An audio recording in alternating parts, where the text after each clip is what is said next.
Hello, everyone. My name is L, and today I will tell you about Orient. At the beginning of the anime, we are told how one demon fell on the Hinomoto country, resulting in human rules, and all the generals fell one by one.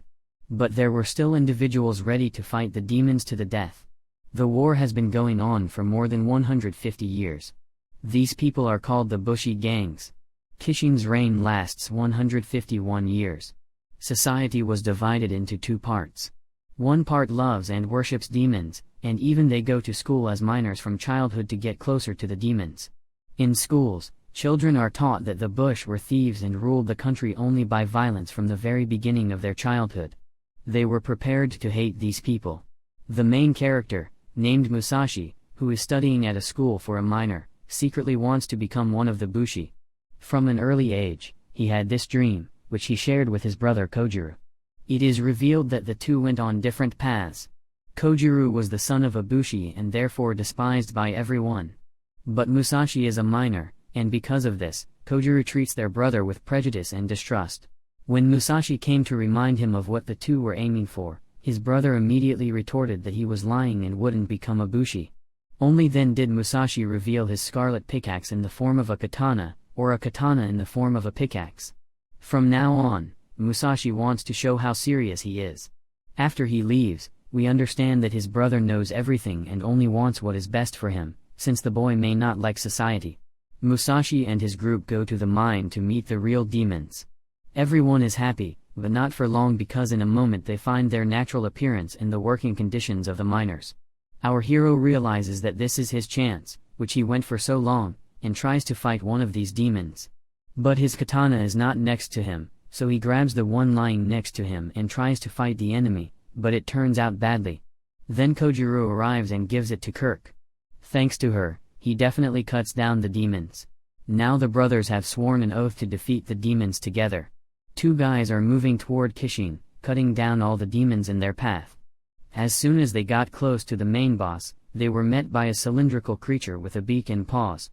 Musashi immediately cut down the enemy, but a few seconds later, Kishin recovered. Two enslaved people carrying a cart of ore approach him. This ore is Kishin's food. After accepting it, it took on its true form, a giant red demon with 6 arms and a large belly. Kishin tried to throw a punch but missed, and the wave of impact took down the motorcycle and the riders. Musashi lost consciousness as well. Kojiro tried to get to his feet. Kishin had already brought his gaze closer to it, and with his claws, he wanted to get the Kojiro katana. The young man will never give up his sword as it was given to him by his father, and he ordered it to be carefully stored. The slaves shot from below that Kishin feeds on swords and therefore advised him to let go of the katana. After much torment, Kishin still manages to take the sword from the youth, but Musashi notices this and he has a goal to take the sword back. He climbed onto the demon's belly and began hacking with his pickaxe until he reached the end and made a hole inside. Inside was the stomach juice that Musashi had fallen into. He was still able to pull out the Kojiro family heirloom. At that moment, Bushi's Takeda gang flew out of the palace. They easily cut through the sky dome and fled to the young men on motorcycles. It turned out that to kill Kishin, you need to cut his horn. Musashi did not want to give up his loot to the gang and therefore fought through other demons to the main boss. The Takeda gang master noticed his fighting style, and he liked it. His team is preparing to attack. Bushi's gang stops Musashi by pulling him to themselves with a green rope, but he quickly gets out of it. He doesn't want to give up his loot. A gang of Bushi is preparing to launch an airstrike on Kishin's horn. Musashi slams his katana into the ground, creating cracks and showing off his power. Bushi's punch is already being thrown, but Kishin dodged it. Then Kojiro got information about what weakness the demons have, this horn. In this Kishin, the fennel is located on the abdomen in the place of the navel. Musashi has already got close to the horn and strikes, but it doesn't change anything. His katana is too weak and fragile. Then Takeda arrives in time and cuts Kishin's horn with his katana. The man apologizes to the young man as he takes their loot. We see the entire Bushi gang absorbing Kishin's powers. A white aura envelops their swords. When there was an uproar, everyone thanked Takeda's savior, except Musashi, who was angry. A man noticed the young man and he praised the guy. Then Musashi flared up and yelled at the master, saying everything he thought. Takeda respects brave people and puts an amulet around the guy's neck that will help him find the next Kishin. Already at home, two guys are trying to solve the riddle of this gift and what its meaning is. They notice that it looks like a kaleidoscope. This thing lets you find one eye from the scroll. They learn that each Kishin has a different form, and it also says not to give the country to the Kishin and free it. The guy realized that the destruction of Kishins was a step towards the country's unification. On the next day, two guys leave their hometown to achieve their goal. In this episode, we are shown how two guys lose their optimism on day 7 and run out of food. They are forced to stop near the river and catch fish. Then they had a little fight because Kojiro is more independent and able to survive in such conditions than our main character. Then Musashi leaves his friend, and when he returns, he does not notice him. He also saw Kojiro lying tied up. He only sees the girl. The girl tries in every possible way to defeat the hero, but she fails. The guy is prepared for everything. Then the girl opens 2 of her blades but does not have time to give battle as the bell rings. She takes the guy's motorcycle and leaves for the castle. The boys will not give up their father's bike, so they rush to get it. Arriving at the court, the same girl meets them and leads them to the motorcycle, telling them how their gang lives. The girl's name is Tsugumi, and she gets along well with everyone. Suddenly, the guys are called by the gentleman for dinner. At the meal, Sir Kazumida Hideo offers to join them and fight side by side, dividing Kitsetsu. The boys don't know what Kitsetsu means, so the master orders them to be locked in a dungeon. We can see how badly the master treats Tsugumi. He insults her in every possible way, and she, fearing that she will be kicked out of the castle, agrees with him. The girl ran to the guys in the dungeon to ask if they still had kaitetsu, and she explained the meaning of this word there. Musashi noticed that the girl was silent about something and asked her to speak out. Tsugumi is opposed to the townspeople dying and does not want the population to obey the order of the Lord to go out to battle with the impending wall Oni. The guys got out of the dungeon using the Kojiro skill. We watch as the master pushes Tsugumi again after she contradicts him. The head threatens to expel her from the castle. He has already convinced her that she will not live a day alone without her family, so the girl suffers all the humiliations. After that, she went to the big picture which shows her sister and herself only at a younger age. She breaks down and says everything to the image. Then, at this point, destroying the wall with a motorcycle, Musashi and Kojiro fly in. They offer the girl to be with them and arrange a raid on their base. There are already many people on the street, and everyone is listening to the lie of the master's speech that everyone will take blades and share the joy of victory with other fighters, but in reality, it is certain death. The guys threw smoke bombs at the torches, and the smoke quickly disappeared over the square, hiding them from the eyes of the guards. Tsugumi's task is to distract the master while the guys deal with all the guards. She argues with him and tries to change his mind as the plan will not work when the guards are already lying on the ground. Tsugumi tells the people to run out of the castle and hide, but everyone stands still as the Lord has so intimidated everyone, as well as the girl, so they are afraid to go outside the walls. Tsugumi has to fight with Kasumida to prove to people that there is no need to be scared. The girl misses a lot of blows, and in the moment of psychological pressure, she does not give up and delivers a decisive blow that crushes the man. She tied him up and ordered the men to run. Now they were listening to her. They're coming to the castle. One eye, and the girl is standing on the square. She realizes that she will probably die, but guys save her on a motorcycle, and together they fly over the enemy. Now Tsugumi needs to leave her home because if she stays, she can again obey the master, and even worse, follow his orders. So she joins Musashi and Kojiro. Musashi looks into his kaleidoscope and tells the direction of the next Kishin's location. Stopping for a rest stop, Tsugumi wants to get closer to the main character and make friends with him. She takes off her clothes while Kojiro watches. Musashi doesn't want to ruin their long-standing friendship and has his secret: he likes older women. It turns out that Tsugumi wanted to make friends with the two guys, but she got undressed because her sister said that if there is an exciting moment, take off your clothes. The guys understood and accepted her as their friends. Upon waking up in the morning, Musashi notices how one little one-eye stole a Kojiro katana. The guy chased after him, hitting the horn with an iron stick, but the stick kept breaking and breaking. One-eye took him to the cemetery of Katan. An unknown man was standing there who reminded me that to kill a demon you need to cut the horn with Kaitetsu's sword. Without thinking twice, Musashi grabbed a nearby sword, and an unknown aura immediately enveloped him. Gray crystals began to grow out of his body, and when this phenomenon ended, he quickly destroyed the Horn One Eye. After the demon's death, the sword's aura began to enter the man. He praised the boy for being able to defeat the demon with a blunt katana. Suddenly, a girl appeared and together they called themselves Chained Dogs and literally disappeared. Kojiro and Tsugumi arrived, finding their friend, and they continued on their way. The girl explained to the main character that with the Horn One Eye, you can only cut a kaitetsu with your sword, and the sword itself can be bought. In this episode, the group comes to buy a kaitetsu sword, but the sword is a very valuable item, so it's the last one to be auctioned. During the meal, Kojiro became the team captain. Everyone supported this decision, and now it's time to show the blades to kaitetsu. Musashi does not know which sword to choose, so the head of the gang, Osafun Mitsuru, approaches him. She claims that the sword itself must choose its owner. Choosing a sword is almost like coming of age. Kojiro wasn't decisive about which sword to decide for himself. At the same time, Musashi had already chosen a katana which the lady then praised. To get a kaitetsu katana, you need to pick it up, and only when the sword accepts its owner, then the sword can be taken away. Sword test: as soon as you take hold of the hilt, the pulse quickens, and something incomprehensible passes through the body. Many people say that they saw something during the test. When the sword accepts the owner, it will light up with a bright light. Kojiro passed the test, and his katana lit up blue. There are 5 colors in total, and the power of the soul depends on which color. Blue is a standard color, almost half of all bushis have this color. Meanwhile, Musashi still passes the test, and something strange happens to him. A woman came to him and said something softly, then hugged him.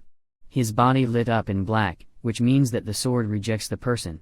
At this moment, the village is attacked by demons.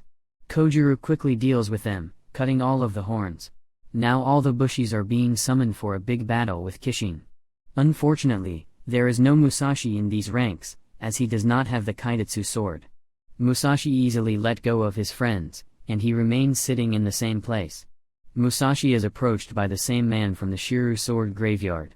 He shows how powerful he is by carving a huge square and chopping it into many small pieces.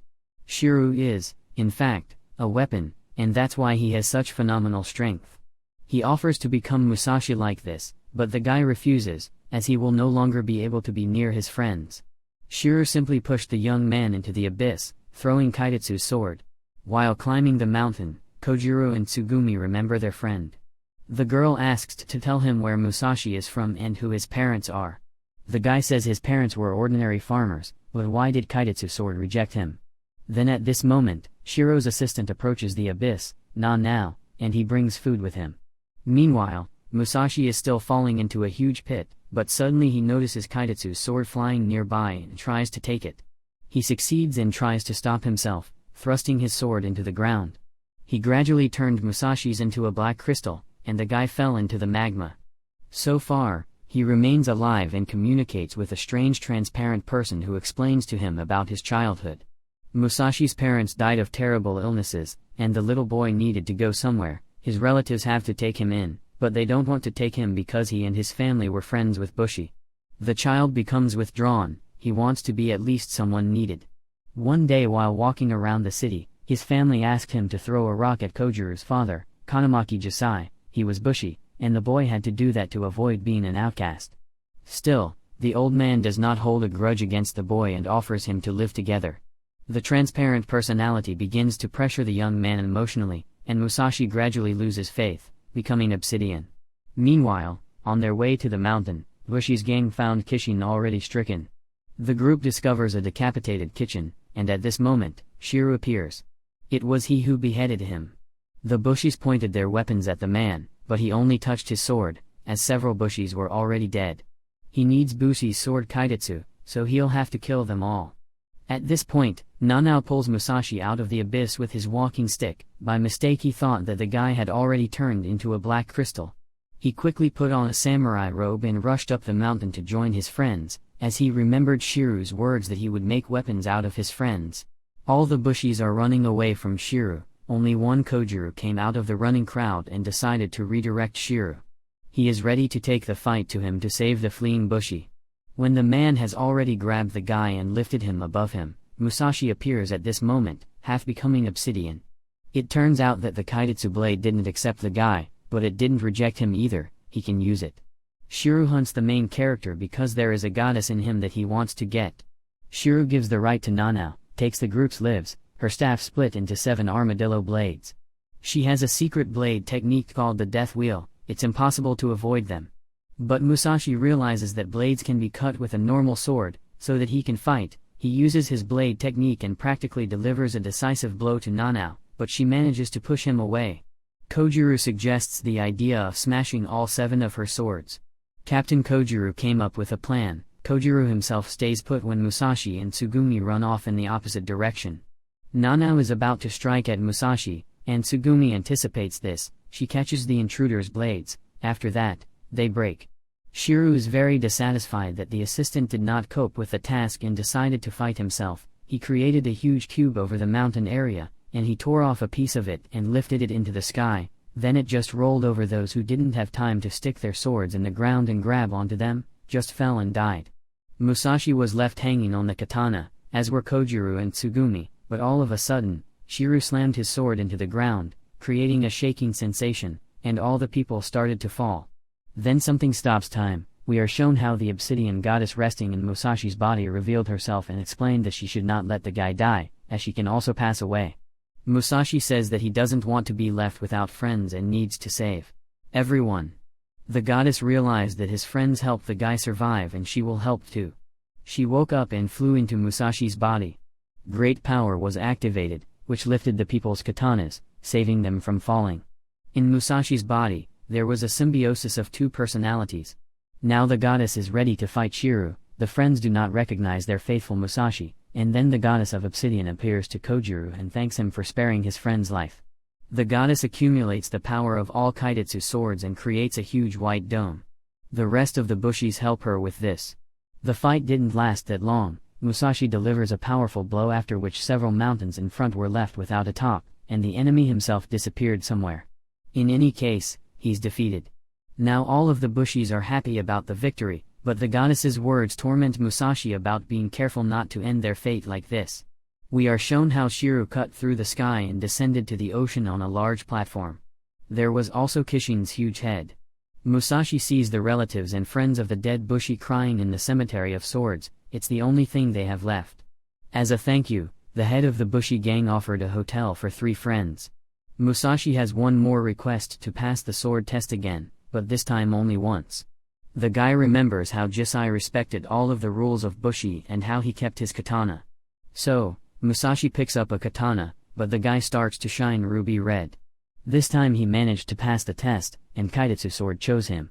After the ordeal, Musashi calls Kojiro to talk about his father and the obsidian goddess, but unfortunately, Kojiro doesn't know anything about secret connections to Bushi outside the city limits and connections to the obsidian goddess.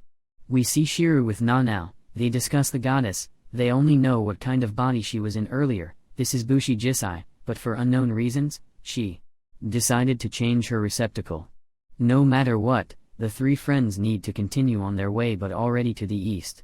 Kojiro realized the seriousness of being a Bushi and pulled himself together to be a follow-on to a childhood dream. The group continues on their way but is already through a swampy area. Unexpectedly, Kojiro and Tsugumi are attacked by a swamp demon. He immediately encases his prisoners in a cocoon. Musashi immediately noticed 2 cocoons his friends were in, but another one was also. He quickly dealt with the demon and released everyone from the cocoon. The last person in the cocoon was the princess. She's not very talkative. We hear the bursar who is carrying the princess running towards the group. He also thanked the rescuers and offered them a ride. During the trip, Musashi tried to somehow talk to the princess, but she ignored him. He asked questions, but his friends quickly changed the subject. Tsugumi pointed at the map with huge black spots on its border. Musashi suddenly flared up at his friends for changing the subject and called out the princess's name. This caused the girl to be shocked. Suddenly a rock appeared on the road which threw Musashi and the princess from the car. They flew down the mountain, but fortunately, the princess had a sword with her which helped save them. At this point, the girl began to explain and ask forgiveness for what she had ignored. She also explained about the black spot. A huge wall was invisible on the horizon. This wall, according to legend, the very first kitchen from the very beginning, miners fed it with ore and it grew in size every day for 150 years. No one could hit it, but they still strive. If this is not done, he can destroy an entire country. It is called Dark Kitchen. It's time to say goodbye to your fellow travelers. The treasurer said that at the moment, 5 commanders are most close to the unification of nations. The treasurer offered to join them in Harima, and so the journey continues again. Meanwhile, numerous bushy gangs are going on a long trip and collecting things at the port now. Meanwhile, he contacts fellow humans with obsidian powers, and they create a plan to capture the goddess. Season 1 ends with Musashi watching the ocean for the first time in his life. That's all for today.